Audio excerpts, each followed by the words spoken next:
আসসালামু আলাইকুম, সবাই কেমন আছেন? নতুন একটা ভিডিওতে আবারও আপনাদেরকে স্বাগত জানাচ্ছি। তো আজকে আমি এখানে রমজানের আগে কিছু কাজ এগিয়ে নিচ্ছি, আর এই কাজগুলো আগে থেকে করে রাখলে অনেক বেশি সুবিধা হয়। তাই আজকে আমি কিছু মশলা গুঁড়া করব, তারপরে আদা রসুন পেস্ট করব, এইগুলাই আর কি আজকে করব। তো সেই ভিডিওটা আপনাদের সঙ্গে শেয়ার করছি।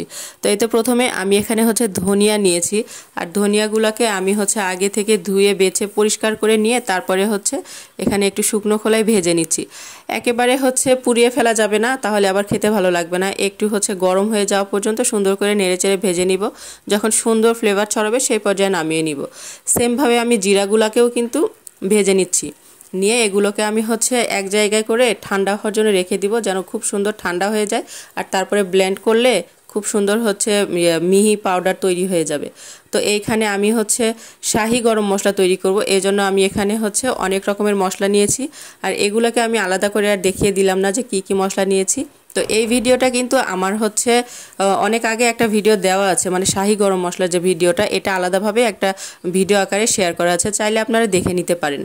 তো এই তো সব কিছু আমার ভাজা হয়ে গিয়েছে। এখানে আমি ধনিয়া জিরা একসঙ্গে গুঁড়া করে নিব, চাইলে আলাদা আলাদাও করা যাবে। তো আমার কাছে মনে হয় একসঙ্গে গুঁড়া করে নিলেই সুবিধা হয় আর কি।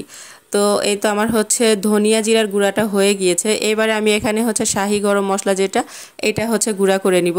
তো আমি আগে থেকে মরিচের যে বোটার অংশটা, সেই অংশটা আমি বাদ দিয়ে দিয়েছি, দিয়ে একদম সুন্দর মিহি করে পাউডার করে নিয়েছি। দেখতেই পাচ্ছেন খুব সুন্দর কিন্তু পাউডার হয়েছে। তো এই তো আমার মশলাগুলো গুঁড়া করা হয়েছে। এবার আমি এখানে আদা রসুন পেস্ট করব। তো আদা রসুন আমি একসঙ্গেই পেস্ট করে নিয়েছি। আলাদা আলাদা করলে আমার কাছে মনে হয় কি ভালো লাগে না। এইবারে আমি একটা ছড়ানো প্লেটের মধ্যে আমি এগুলাকে সুন্দর করে একদম সমান করে বিছিয়ে ডিপ ফ্রিজে রেখে দিয়েছি। দিয়ে তারপরে আমি এখানে পেঁয়াজও এই সেমভাবে পেস্ট করে নিব আর কি। আমার কাছে পেঁয়াজ বাটা দিয়ে রান্না করলে বেশি ভালো হয়, তাই আমি পেঁয়াজগুলোকেও সেমভাবে করে নিচ্ছি। তো এগুলোও আমি ছড়ানো একটা ট্রের মধ্যে দিয়ে ডিপ ফ্রিজে রেখে দিয়েছি। তো আমি এখানে 2-3 ঘন্টা পরে বের করে নিয়ে আমি এগুলাকে একটু দাগ কেটে রেখেছিলাম, এতে করে আমার পরবর্তীতে এগুলো কেটে নিতে বা ভেঙে নিতে সুবিধা হবে।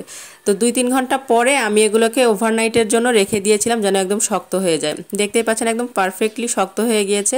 তো এগুলাকে আমি এখন তুলে একটা বক্সে ভরে ডিপ ফ্রিজে সংরক্ষণ করব। আপনারা চাইলে কিন্তু যে কোনো পলি ব্যাগেও এগুলো সংরক্ষণ করা যাবে। তো পেঁয়াজটাকেও কিন্তু সেমভাবেই রেখেছিলাম। তো এই তো সব কিছু সুন্দরভাবে জমে গিয়েছে, আর এইভাবে আমি সব কিছু একেবারে তুলে নিয়ে একটা বক্সে ভরে রেখে দিব।